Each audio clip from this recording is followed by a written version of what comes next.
an obscure village, he was the child of a peasant woman. He worked in a carpenter shop until he was 30 years old.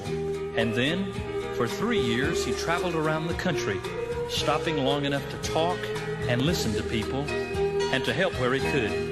He never wrote a book. He never had a hit record. He never went to college and never ran for public office. He never had a family or owned a house. He never did any of the things that usually accompany greatness. He had no credentials but himself.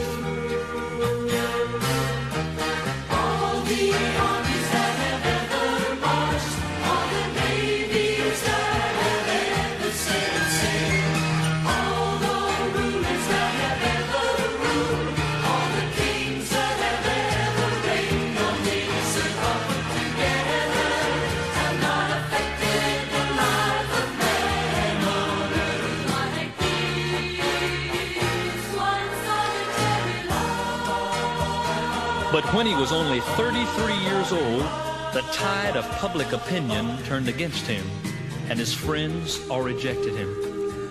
When he was arrested, very few wanted anything to do with him.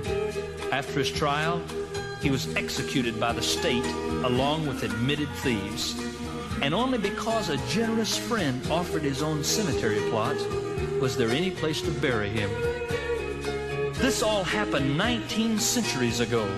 And yet today, he's the leading figure of the human race and the ultimate example of love.